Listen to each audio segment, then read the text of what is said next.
How could anyone evaluate if the original Mortal Kombat was or is mid in the current day? Fighting games have changed into an utterly different beast, unrecognizable from what came before. How could I estimate the midness of this classic midway title? Well, by playing it. I'm not exactly one of those pro games players whose focus on frame reading and micro-strategizing sequenced moves keeps them on the top of the competitive ladders. No, that shit keeps me away from going online in any new Mortal Kombat game. So, I think I'll be right in my element here on this old arcade retro classic. I'll be tackling this game in a more structured way than other Is It Mids. First, I'll discuss the gameplay, then the art and music, and finally the most important element of any fighting game, the story. Let's begin. The gameplay is very basic for Mortal Kombat's first outing, as you can expect. You can punch and kick high and low, uppercut, and attack while jumping. If you try to punch while close enough, you perform a throw. Each character is equipped with around 2 special moves to make them feel distinct from one another. Generally, most moves are some kind of projectile or short stun. But Kano goes the extra mile by turning himself into the projectile. We need the army to master this technique stat. Admittedly, the movement and windows for getting moves off are a little more stiff than Street Fighter II, which had come to arcades 2 months earlier. And the violence that spawned the infamy that had rocketed this franchise into popularity seems cartoonish nowadays, especially in perspective with how the newer titles look. Though, the cameo fighter system works identically to the new Mortal Kombat game, allowing you to summon a friend to perform a fatality for you. I genuinely wasn't expecting the extreme difficulty curve the second that I had defeated the mirror match. If the difficulty was at 5 out of 10 up until now, it immediately ramps up to a 9, and coincidentally, every single time I attempted this endurance match, Kano was the first enemy to appear. I now hate Kano. Just look at all this shit he's pulling on me. This is what I had to deal with trying to go online in a newer fighting game times 10. He's reading my inputs literally the nanosecond I get them out. This is impossible. How many kids in '92 had to give up tens of dollars in quarters just to get beyond this point to the game's 2 bosses? This is nothing but a shameless shekel shakedown disguised as a video game. An insidious method of gambling to win nothing that I am beyond glad video games have moved past. Oh, what's this? I'm just gonna change some settings in the arcade. Save myself some quarters here. Could you imagine if I wasn't playing this on an emulator? Holy shit! It's Ed Boon! Wait, Ed, I can explain! Please, I love your games! Don't— Get over here! Fatality. Whew! Well, that's a lot better. I can only actually get far with Sub-Zero because of this cheap garbage you can pull off with his ice ball. I had to switch up my strategy for Goro though. You can't stun him with punches, so the only way is to use jump kicks. And then once he's taken care of, it's time for the final boss, Shang Tsung, who is voiced by the game's co-creator Ed Boon. Fun fact, I learned that from The4thSnake's Misconceptions video, which I recommend. In more recent years, both Ed Boon and John Tobias have confirmed that to be the case. Incidentally, Ed himself was the voice of Shang here. Fatality. Shang Tsung is an ass. His fireball special move almost takes half your health, even if you block it. Plus him switching between regular fighters and Goro leaves me constantly needing to change up my strategy. But when you finally manage to beat him, It feels so good.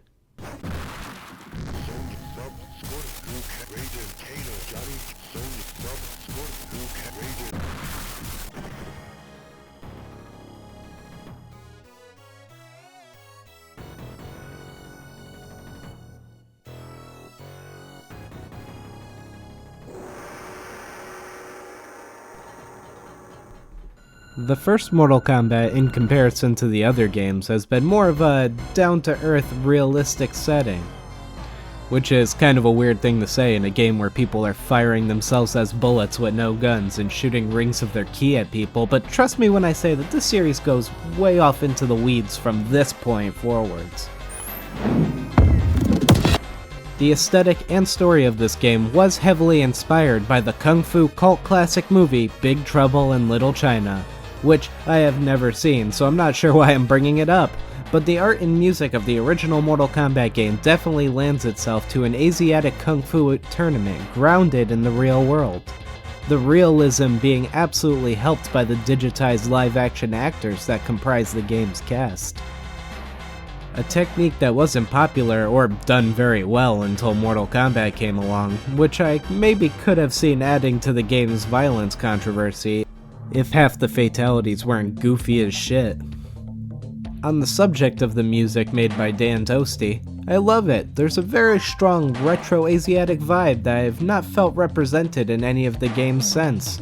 Something about the samples used really helped to establish and immerse the player into the game's story, which I will discuss now.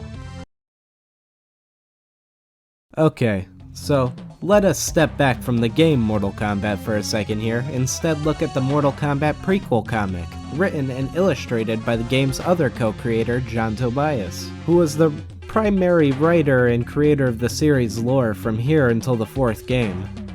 The Shaolin Tournament for Martial Arts was for ages a competition of honor and glory.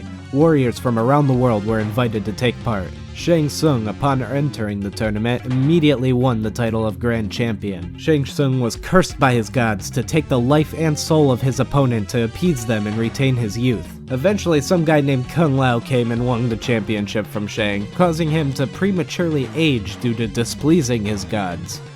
After, he kills one of the tournament grandmasters and somehow takes his job, allowing him to invite his former pupil Goro to compete, who kills Kung Lao and becomes the new champion. Over the course of 500 years, he alienated the Shaolin from their own tournament and, I guess, outlived the other two grandmasters, leading us to where the game takes place. That is absolutely fucking nutso. And most of this information is going to be contradicted or straight up ignored in future titles. I would absolutely recommend you giving this comic a read.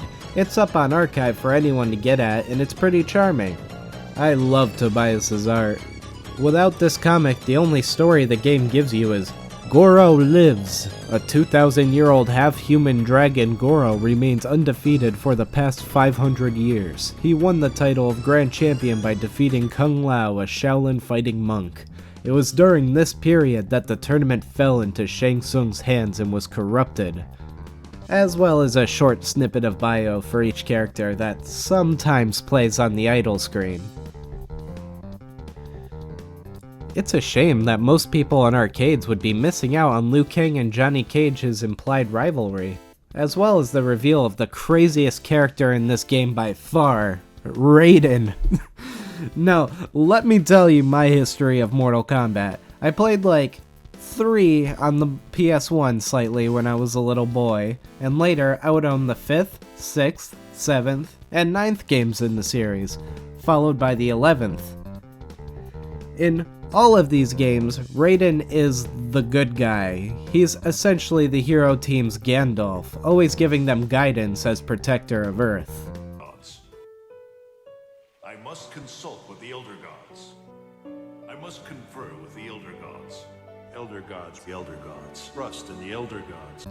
Well, in this game, Raiden's an asshole. He's worse than Shang Tsung himself. I have seen The4thSnake refer to Raiden in this game as a proud god seeking to prove his might.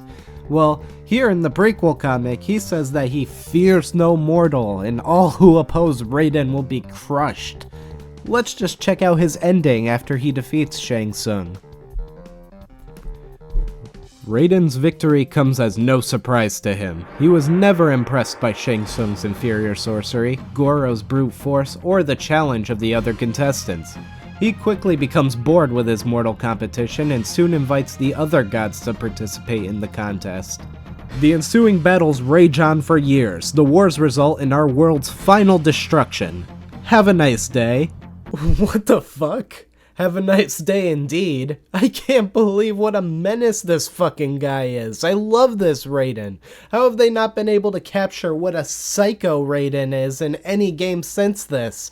I'm surprised that Raiden didn't get cancelled. Well, that's probably why they retconned it. Compared to this, the other endings are casual. Johnny as champion makes Mortal Kombat the movie. Hey, that sounds like a pretty good idea. Kano and Liu Kang each take over the tournament with opposite effects. Sub-Zero retires, Scorpion listens to metal, Sonya Blade kills Kano. Overall, going into the next game, only Liu Kang's ending will be considered canon, but John Tobias is going to retcon the shit out of the tournament's purpose and Shang's involvement entirely. But where does that leave Mortal Kombat 1? Well, the gameplay is kind of mid. It was mid at the time compared to its contemporaries, but the music and art direction are both absolutely not mid, really helping the player to be immersed into the early stages of this martial arts world. I have to say the same about the story. The ideas that Ed Boon and John Tobias had for these characters, and the dynamic of Mortal Kombat clearly helped build what would be an extremely lucrative franchise, even starting the series' somewhat irreverent nature with itself, with stuff like Raiden's ending there to let you know not to take it too seriously. So, I would say the classic Mortal Kombat is not mid. Thank you for joining me on this journey, and leave a comment if you would want me to cover more Mortal Kombat games in the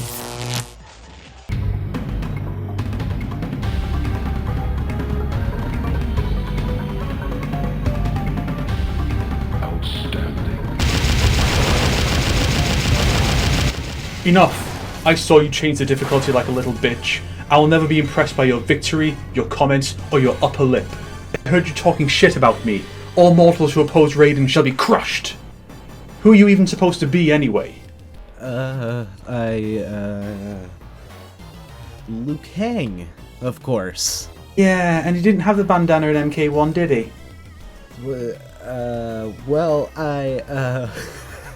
Did I buy the wrong Mortal Kombat 1 on accident? It's a complete mistake. I didn't even notice, but hey, do you know what he did wear the headband to do?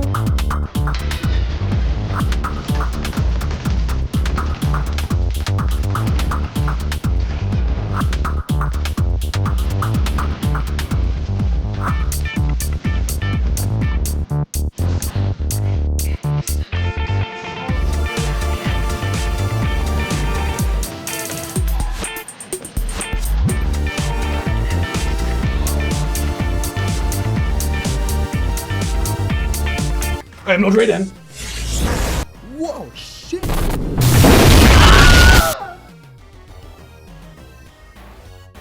Hey yo, it's me, the skeleton. How do you like this? Some unused content. Pretty neat, right?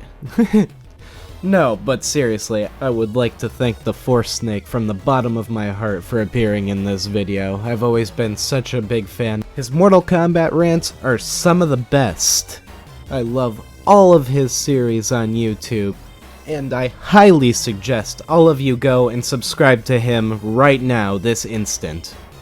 While you're at it, maybe consider donating to my internet tip jar at Ko-Fi. Please subscribe, and see you next time.